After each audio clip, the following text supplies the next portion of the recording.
other shows we have for you to enjoy at myclassicradio.net. The Avengers was most certainly not a household name in South Africa prior to the radio series. With no national television service until 1976, the mechanism simply was not present in the country to show television programs to mass audiences. While many other countries reveled in the filmed adventures of John Steed and company, South Africa was not equipped to join in the fun. The series took Britain by storm and made a major impression in the American markets, being that greatest of rarities, a British series given a network transmission slot. However, as a filmed series, rather than a videotaped one, The Avengers was able to gain a modicum of exposure in South Africa through film rentals. Come and listen at myclassicradio.net.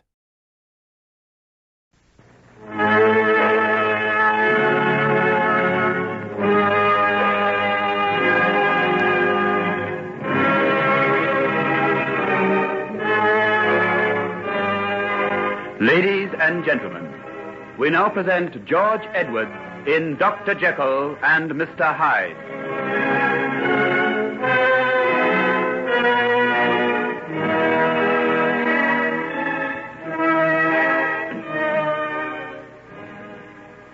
Well, my boy, did you get some sleep? Not very much, I'm afraid. Did I hear you wandering round after we parted? Me? Oh, no, I stayed in bed once I got there.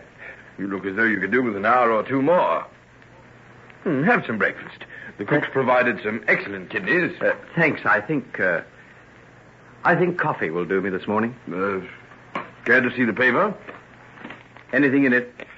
Oh, just the usual Sunday morning crop of murders and suicides.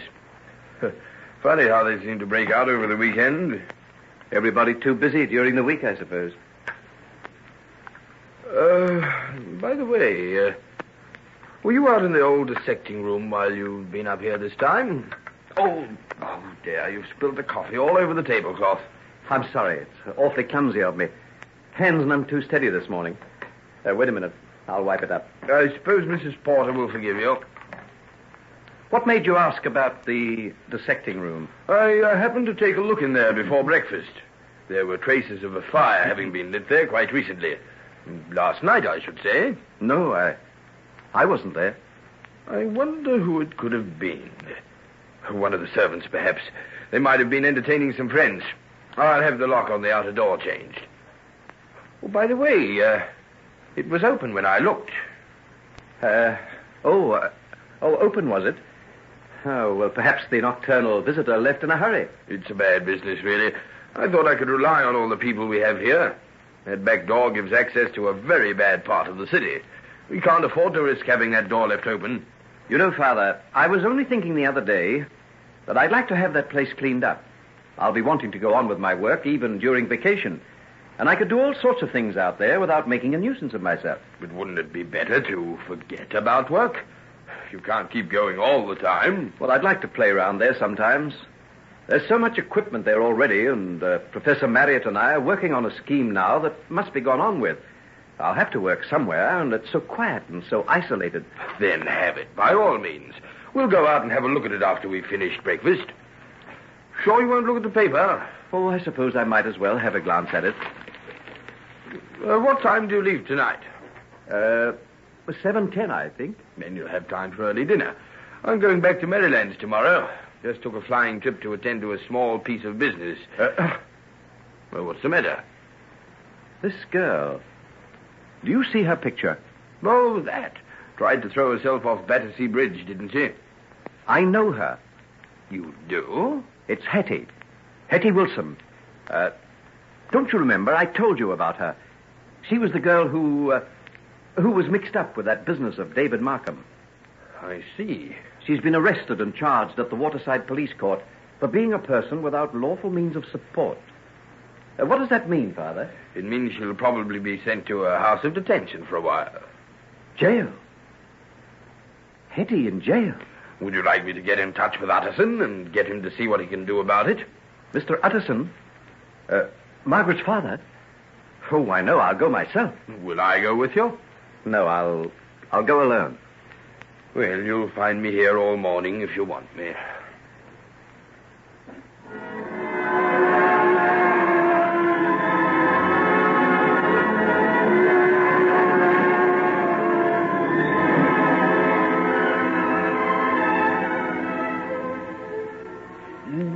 prisoner has been removed to the jail infirmary. She's suffering from exposure and immersion in the water. Immersion? Then she did throw herself in the river. She did, young gent. And if it hadn't have been that the water patrol was passing at the time, she'd have been adorning a marble slab in the morgue by now. I see. Oh, can anybody visit her? Visitors allowed once a month by special permit from the Department of Justice. Letters once a week. Thank you. Care to leave any name, sir? I could let her know, maybe... No name, thank you. No name.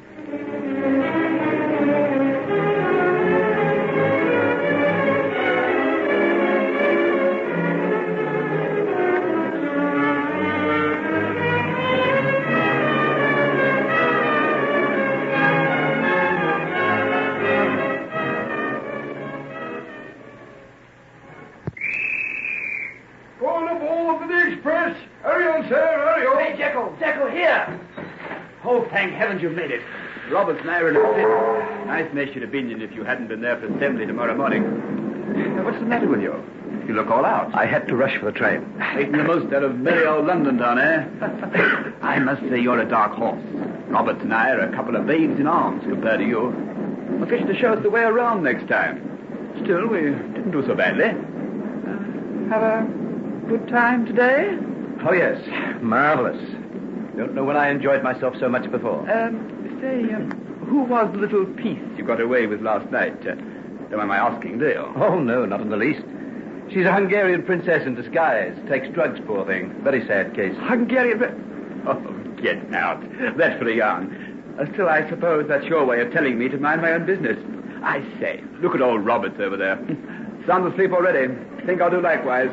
Oh, dear. Oh, what a night.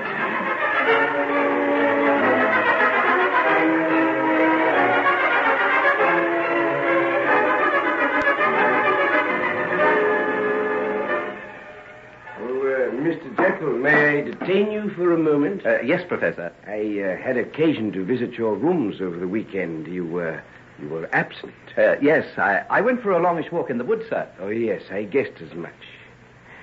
Has it ever occurred to you, Jekyll, how extraordinarily useful it could be if we could disassociate the more fleshy parts of our being from the spiritual? I'm afraid I don't know what you mean, sir. Well, you come into the laboratory with me for a while. Yes, sir. There's no one there now. I've been working for a great many years on a particular line of investigation, and I'd like to interest you in it if I could. It's still far from complete, and, well, I'm an old man now, and I need someone who could carry on from where I left off if I should happen to be moved to the place where scientific experience will no longer seem important. Oh, this way, Mr. Jekyll, this way. Professor, are you putting this theory of yours forward as a practical proposition? It is not my habit to be facetious about matters of experimental science, young sir. And you truly think that by, well, shall we say, deadening a section of physical consciousness of the will, one can release the other from the influence of its counterpart? Why not? See, I reach out my hand to lift this small earthenware bowl off the flame, but knowledge tells me it is hot. This makes me hesitate, and fear of consequences causes me to withdraw my hand. I see. Much better than grasping it and suffering a lot of pain. Precisely. Now let us proceed from the realm of the physical to that of the spiritual. We desire something intensely. It may be something that we know is harmful to us, that may even be injurious to us. Nevertheless, we desire it. Now, if the fear of consequent injury could be removed, wouldn't this open up an entirely new scope of existence? Yes, it certainly would. I want to lift this hot vessel and may not because it will burn me. You may want to indulge yourself in some white-hot experience and dare not because of the damage that you would suffer. Do I make myself clear? Yes, quite clear, sir. Good. And so we have the battle of impulse and inhibition constantly struggling for ascendancy within us. We are, all of us, not one man, but two. There is the evil and the good in each of us, and our physical body is the battleground for these opposing forces. We're everlastingly tormented by them, and some of us are destroyed by them. Don't you agree, Mr. Jekyll? Yes. Oh, yes, I agree. Well, why can we not sever these opposing forces and let each one go his own way? the subliminous to walk untrammeled by the millstone of our baser selves, the profane to follow his impulses without the agonizing aftermath of hideous remorse. But how? How? We'll see here, in this little cabinet. Now, Mr. Jekyll, here's a drug I've compounded, and here a tincture. By the addition of one to the other, I believe I'll have the essential instrument which will sever these polar opposites now chained together in the agonizing prison of our consciousness. And then, what then? Then we shall see. I propose to put my theory to the test. You are going to experiment on someone? I am going to take the drug myself. You? But supposing it fails, supposing you've made some sort of a mistake. I know perfectly well the risk I run. Any drug as powerful as this might well prove fatal. But I'm an old man. I have no family, no obligations, except to the furtherance of science, a master I've served all my life. Oh, no, you mustn't. You can't be spared. I've left all my affairs in order, Mr. Jekyll. Now, what few material things I possess will go to my sister. My notes, the data I've kept for years, the results of the experiments I've made, are all to go to you. You are my spiritual heir. Oh, sir, Professor Marietta, I'm too young. This is too great a responsibility for me. Only a young man on the threshold of his career should have them. If I fail, it may well take you half a lifetime to discover the error in my calculations. And now, if you're ready, we'll put the theory to the test. Now? Now? Why not? I've planned this for nearly 20 years. See, thus I measure out the tincture. Now, note well the amazing brilliance of its color. Now, the essential source. Now, this must be measured to the utmost of accuracy. The least fraction of an overdose might well be fatal. There. See the way it boils and rages in the glass as the crystals start to melt? Yes, now it smokes. Those are the fumes escaping in the form of vapor. They've catched the throat, eh? Now, see the color changes. The original crimson turns to purple. And now the final metamorphosis. It turns to green. The preparation is complete. Now remains the final, ultimate test. Oh, but this is blasphemy. You're going to rip apart the veils that hide the human soul. Galileo was threatened with a rack and the wheel of inquisition for the blasphemy of saying that the earth revolved round the sun. And I am prepared to accept the torture that will follow the taking of this preparation for the sake of my beliefs. Are you prepared to stay and witness what follows? Yes, I'll stay. Good. I now drink to the cause of science, to the furtherance of knowledge, the only bridge whereby man can cross the abyss that separates him from the barbarism of savagery to the godhead of his greater self.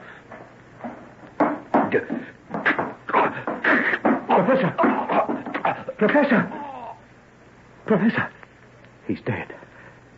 It failed. There was something wrong with the mixture. You said it might take half a lifetime to succeed. But I'll do it.